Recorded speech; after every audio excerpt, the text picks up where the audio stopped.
Hello दोस्तों, स्वागत है आप सभी का मेरे चैनल लाइफ एंड फैक्ट पर। दोस्तों, आज हम जानेंगे जगन्नाथपुरी मंदिर के रहस्य के बारे में। तो दोस्तों, शुरू करते हैं। जगन्नाथपुरी मंदिर से जुड़ी यह मान्यता है कि जब भगवान श्री कृष्ण ने अपना देह को त्याग कर दिया था और उनका अंतिम संस्कार किया गया, तो शरीर के एक हिस्से को छोड़कर उनकी पूरी देह पंचतत्व में विलीन हो गई थी। मान्यता है कि भगवान श्री कृष्ण का हृदय एक जिंदा इंसान की तरह ही धड़कता रहा। कहते हैं कि वो दिल आज भी सुरक्षित है और भगवान जगन्नाथ की लकड़ी की मूर्ति के अंदर है। जगन्नाथपुरी मंदिर की तीनों मूर्तियां हर 12 साल में बदली जाती है।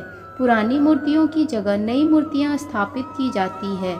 मूर्ति बदलने की इस प्रक्रिया से जुड़ा भी एक रोचक किस्सा है। जिस वक्त मूर्तियां बदली जाती है तो पूरे शहर में बिजली काट दी जाती है।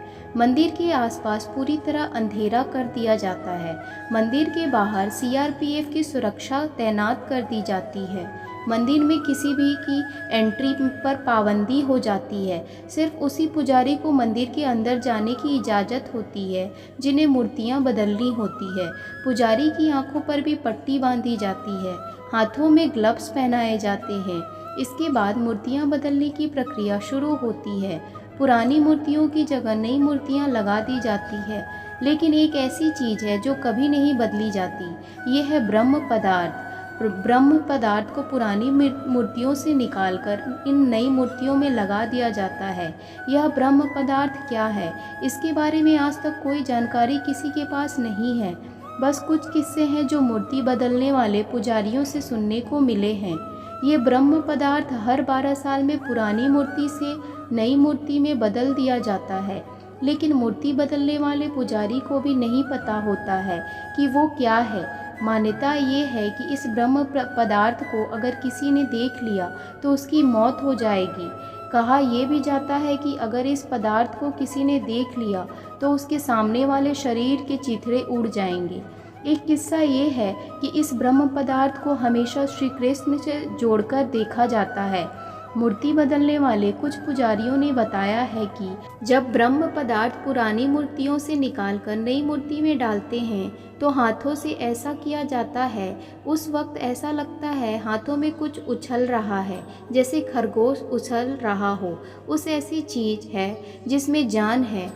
क्योंकि हाथों में दस्ताने होते हैं इसलिए उस पदार्थ के बारे में ज़्यादा एहसास नहीं हो पाता। यानी ब्रह्म पदार्थ के किसी जीवित पदार्थ होने की कहानियाँ जरूर है, लेकिन इसकी हकीकत क्या है ये कोई नहीं जानता। जगन्नाथपुरी मंदिर समंदर किनारे पर है। मंदिर में एक ऐसा सिंह द्वार है। कहा जाता है कि जब तक सिंह द्वार में कदम अंदर नहीं जाता तब तक समंदर की लहरों की आवाज़ सुनाई देती है। लेकिन जैसे ही सिंह द्वार के अंदर कदम जाता है लहरों की आवाज़ गुम हो जाती है। इसी तरह सिंह द्वार से निकलते वक्त वापसी में जैसे ही पहला कदम बाहर निकलता है समंदर की लहरों की आवाज़ फिर आने लगती है। यह भी कहा जाता है कि सिंह द्वार में कदम रखने से पहले आसपास जलाई जाने वाली चिताओं की गंध भी आती है। लेकिन जैसे ही कदम सिंह द्वार के अंदर जाता है यह गंध भी खत्म हो जाती है। सिंह द्वार के ये रहस्य भी अब तक रहस्य ही बने हुए हैं। आमतौर पर मंदिर, मस्जिद या किसी बड़ी इमारत पर पक्षियों को बैठे हुए देखा जाता है, लेकिन जगन्नाथ मंदिर पर कभी किसी पक्षी को उड़ते हुए नहीं देखा गया है। कोई पक्षी मंदिर परिसर में बैठे हुए दिखाई नहीं दिया। यही वजह है कि मंदिर के ऊपर से हवाई जहाज, हेलीकॉप्टर के उड़ने पर भी मनाही है। जगन्नाथ मंदिर करीब 4 लाख वर्ग फीट एरिया में है। इसकी ऊंचाई 214 फीट है। आमतौर पर दिन में किसी वक्त किसी भी इमारत या चीज़ या इंसान की परछाई जमीन पर दिखाई देती है, लेकिन जगन्नाथ मंदिर की परछाई कभी किसी ने नहीं देखी। इसके अलावा मंदिर के शिखर पर जो झंडा लगा हुआ है उसको लेकर भी बड़ा रहस्य बना हुआ है।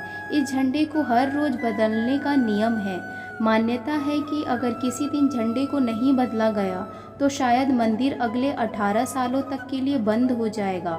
इसके अलावा ये झंडा हमेशा हवा की विपरीत दिशा में ही उड़ता है। मंदिर के शिखर पर एक सुदर्शन चक्र भी है।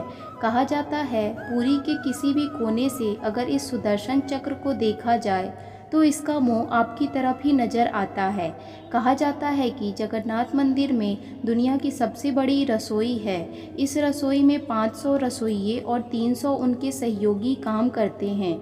इस रसोई से जुड़ा एक रहस्य ये है कि यहाँ चाहे लाखों भक्त आ जाए, कभी प्रसाद कम नहीं पड़ता है। लेकिन जैसे ही मंदिर का गेट बंद होने का वक्त आता है, प्रसाद अपने आप खत्म हो जाता है। यानी यहाँ का प्रसाद कभी व्यर्थ नहीं होता है। इसके अलावा मंदिर में जो प्रसाद बनता है वो लकड़ी के चूल्हे पर ही बनाया जाता है। ये प्रसाद 7 बर्तनों में बनाया जाता है।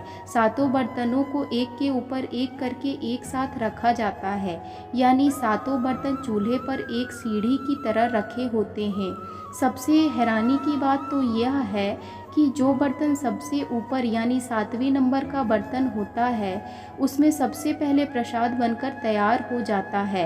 इसके बाद छठे, 5वें, चौथे, तीसरे, दूसरे और पहले यानी सबसे नीचे के बर्तन में जो प्रसाद होता है वो सबसे आखिरी में तैयार होता है। जय श्री जगन्नाथ। दोस्तों, अगर आपको यह वीडियो पसंद आया है तो कृपया मेरे चैनल लाइफ एंड फैक्ट को लाइक, शेयर एंड सब्सक्राइब जरूर करें। देखने और सुनने के लिए धन्यवाद।